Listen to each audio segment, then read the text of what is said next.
ఇలాంటి కేసులు ఇంకా కూడా పెట్టొచ్చు. కానీ మేము ఎవరం కూడా అధైర్యపడే ప్రశ్నే లేదు. అందరం కలిసికట్టుగా పార్టీ వీటిని ఎదుర్కొంటుంది. సో కేటీఆర్ గారు కూడా ఆయన సంపూర్ణమైన విశ్వాసంతో ఉన్నారు. మేమందరం కూడా సంపూర్ణమైన విశ్వాసంతో ఉన్నాం. ఈ కేసు కేవలం ఒక కుట్రపూరితమైన కేసు. ఇక్కడ ఎలాంటి తప్పు జరగలేదు కనుక ఆయన కడిగిన ముచ్చంలాగా రేపు బయటకు వస్తారు.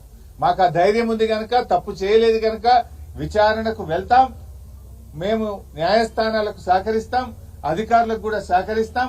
మాకు అధికారుల మీద గాని న్యాయస్థానం మీద గాని మాకు విశ్వాసం ఉంది. కేవలం రేవంత్ రెడ్డి మీద మాకు విశ్వాసం లేదు. ఆయన ముఖ్యమంత్రిగా తప్పుదో పట్టిస్తున్నాడు కనుక, ఆయన ఆలోచనలు మాకు తెలుసు కనుక, అందువల్ల ఆయన మీద మాకు విశ్వాసం లేదు. కానీ మేము చెప్పాను తప్ప వేరే ఏం లేదు. సో ఇక్కడ ఈ రోజు కోర్టులో వచ్చినటువంటిది కూడా కొంతమంది తప్పుడు ప్రచారం చేస్తున్నారు సోషల్ మీడియాలో. ఏదో శిక్ష పడ్డదనో, అసలు కేసే ఓడిపోయిందనో, ఏదో తప్పు జరిగిందనే విధంగా కొంతమంది సోషల్ మీడియాలో కొంతమంది కాంగ్రెస్ పార్టీ నాయకులు పిచ్చి కూతలు కూస్తా ఉన్నారు. ఇక్కడ చెప్పదలుచుకుంది ఏంటంటే, అసలు విచారణే ప్రారంభం కాలేదు. ఇది తప్పుడు కేసు, దీన్ని క్వాష్ చేయాలని మేము వెళ్ళాం. ఇక న్యాయస్థానం విచారణ జరగాలి అని అన్నదే తప్ప ఇక్కడ తప్పు జరిగిందనో, అవినీతి జరిగిందనో, శిక్ష వేసిందో అనే ప్రశ్నే లేదు ఇక్కడ. కానీ కొంతమంది ఏంటంటే ఏదో తప్పుడుగా సోషల్ మీడియాలో ప్రచారం చేస్తూ ఒక గోబల్స్ ను, ఒక తప్పుడు వార్తల్ని ప్రచారం చేసే ప్రయత్నం చేస్తున్నారు. అటువంటి వాళ్ళు అది మానుకుంటే మంచిదని కూడా మేము వారికి హితవు పలుకుతా ఉన్నాం. సో ఈ రోజు తప్పకుండా మేము సంపూర్ణమైన విశ్వాసంతో ఉన్నాం. ఇది ఒక తుఫైల్ కేసు. మా ఆర్ఎస్ ప్రవీణ్ చెప్పినట్టు ఇది 100% తుఫైల్ కేసు. ఫైనల్ గా ఇందులో ఎలాంటిది కూడా బయటకు వచ్చేది లేదు. అసలు ₹1 రాష్ట్ర ప్రభుత్వ ఖజానా నుంచే పోయింది లేదు. రాష్ట్రానికి ఆదాయం వచ్చింది తప్ప రాష్ట్రానికి జరిగిన నష్టమేం లేదు. రాష్ట్ర ప్రయోజనాల కోసం చేసిన తప్ప కేటీఆర్ గారు స్వంతగా తన కోసం చేసినటువంటిది కాదు. అందువల్ల ఆయన మాకు ఆ విశ్వాసం ఉంది కనుక 9వ తేదీ ఆయన ఏసీబీ విచారణకు వెళ్తారు. వెళ్లి అన్ని రకాలుగా మేము సహకరిస్తాం. మేము ఫర్దర్ గా లీగల్ యాక్షన్ మీద మా న్యాయవాదులు ఇచ్చే సలహా మేరకు మేము ముందుకు వెళ్తాం. ఏముంటది అంటే దానికి ఏం భయపడతాం. ఇవాళ చేస్తాడా, రేపు చేస్తాడా, ఈ అక్రమ అరెస్టులకు మేము భయపెట్టేటోళ్ళం కాదు. ఇదేం మాకు కొత్త కాదు కదా. సమైక్య రాష్ట్రంలో తెలంగాణ ఉద్యమంలో ఆంధ్ర పాలకుల మీద చిచ్చర పిడుగులాగా పోరాడినటువంటి చరిత్ర బీఆర్ఎస్ పార్టీకి ఉన్నది. గతంలోనే మేము అరెస్ట్ అయినాం. తెలంగాణ కోసం పోరాటంలో కేటీఆర్ గారు అరెస్ట్ అయ్యి వరంగల్ జైల్లో పడ్డారు.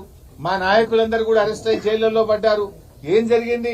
తెలంగాణ రాష్ట్రం వచ్చింది. ఈ రాష్ట్రానికి మేలు జరిగింది. ఇవాళ రేవంత్ రెడ్డి గారు మీరు అన్నట్టు ఇవాళ అరెస్ట్ చేస్తాడా, రేపు అరెస్ట్ ఆయన ఇష్టం, చేస్తే చేయని అక్రమ అరెస్టు. మాకు న్యాయస్థానాల మీద నమ్మకం ఉంది. దానికి మేము భయపడం. తప్పకుండా లీగల్ గా ముందుకు పోతాం. 9వ తేదీ వాళ్ళు నోటీస్ ఇచ్చారు. డెఫినెట్ గా 9th నాడు కేటీఆర్ గారు మేము హాజరవుతాం. మొన్న కూడా హాజరయ్యారు కదా. 45 నిమిషాలు రోడ్డు మీద నిలబెట్టినా కూడా ఓపిక్ గా నిలబడి నేను విచారణకు వెళ్తాను అని అంటే కూడా వాళ్ళు విచారణకు లోపలికి తీసుకోకుండా రోడ్డు మీదనే లెటర్ తీసుకొని మాకు రిసీవ్డ్ కాపీ ఇచ్చారు. అడ్వకేట్ విషయంలో ఏం చేయాలి అనేది చూడాలి. గతంలో there are lot of precedences. Rahul Gandhi garu ED ఆఫీస్కి పోతే వెంట అడ్వకేట్లు వెళ్ళలేదా? గతంలో అడ్వకేట్లు వెళ్ళలేదా? అడ్వకేట్లు వెళ్తే తప్పేంటి? సరే, అది ఎలా చేయాలి, ఏం చేయాలి అనే విషయాన్ని మా లీగల్ టీమ్ తో డిస్కస్ చేస్తాం. Whatever the legal team advises we will follow that.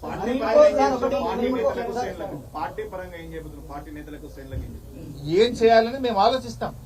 మేము కూడా డెఫినెట్ గా పార్టీ ముఖ్య నాయకులందరూ కూడా ఇక్కడ సమావేశం అయి ఉన్నాం.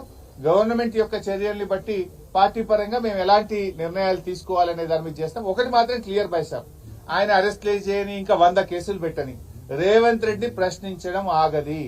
రేవంత్ రెడ్డి ఈ ప్రభుత్వం ప్రజలకు ఇచ్చిన హామీలు అమలు చేసే విషయంలో బీఆర్ఎస్ పార్టీ పోరాటం ఆగదు. We will go on fight. ఆయన మీద పోరాటం చేస్తూనే ఉంటాం. ఆయనను ప్రశ్నిస్తూనే ఉంటాం. వాళ్ళ అవినీతిని బయట పెడుతూ ఉంటాం. వాళ్ళ ఫెయిల్యూర్స్ ను కూడా ప్రజాక్షేత్రంలో బట్టబయలు చేస్తాం. ప్రజల పక్షాన, రైతుల పక్షాన, మహిళల పక్షాన, కార్మికుల పక్షాన మా పోరాటం కొనసాగుతుంది. బైసాబ్ దాని మీద నిన్ననే కేటీఆర్ గారు కూడా స్పష్టంగా చెప్పారు. గ్రీన్ కో ₹1 రాష్ట్ర ప్రభుత్వం ఇచ్చిందే లేదు. అసలు నీకు ఎవరికైనా కంపెనీకి నువ్వు సాయం చేస్తే వాడు నీకు ఉల్టా పైసలు ఇస్తే అక్కడ అవినీతి. గ్రీన్ కో ఈ రాష్ట్రంలో కాంట్రాక్ట్ చేసింది లేదు. గ్రీన్ కోకు రాష్ట్ర ప్రభుత్వ ఖజానా నుంచి ₹1 ఇచ్చింది లేదు. ఇంకా అవినీతి అనే ప్రశ్న ఎక్కడిది? గ్రీన్ కోకు ఏమిచ్చింది రాష్ట్ర ప్రభుత్వం? కాంట్రాక్ట్ ఇచ్చిందా, డబ్బులు ఇచ్చిందా? గ్రీన్ కోకు మేము చేసిన సాయం ఏంది? అసలు ₹1 గ్రీన్ కోనే ఉల్టా ఖర్చు పెట్టింది హైదరాబాద్ ఇమేజ్ కోసం, హైదరాబాద్ బ్రాండ్ ఇమేజ్ కోసం. గ్రీన్ కో వాళ్ళ సొంత డబ్బులు పెట్టి ఈవెంట్ నిర్వహించారే తప్ప రాష్ట్ర ప్రభుత్వం గ్రీన్ కోకి ఇచ్చింది అయితే ఏం లేదు కదా. మీరు చెప్పినట్టు హైదరాబాద్ మాదాపూర్ లోను మచిలీపట్నంలోను ఏసీబీ రైట్స్ పెడుతున్నారు షో. ఉల్లంఘన జరిగినాయా లేదా అన్నది కేసు వచ్చింది విచారణ సంస్థలు. కాకపోతే దాంట్లో కావాలని మీరు వైసాబ్ విచారణ జరగడానికి వెళ్ళింది కదా కేటీఆర్ గారు.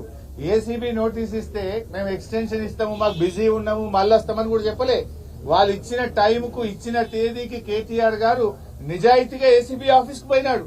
ఎందుకంటే ఆయన తప్పు చేయలేదు కనుక ధైర్యంగా నిర్భయంగా ఆయన విచారణకు హాజరయ్యాడు. రేపు 9వ తారీఖు పిలిచారు, తప్పకుండా వెళ్తాడు ఆయన. దానికి మేమేం, ఎందుకంటే మేము తప్పు చేయలేదు, ఇక్కడ అవినీతి జరగనే లేదు లేదు లేదు, అవినీతికి ఆస్కారమే లేదు. అందువల్ల ఇక్కడ మేమెవరూ కూడా భయపడే పరిస్థితే లేదు. సారీ, కాళేశ్వరం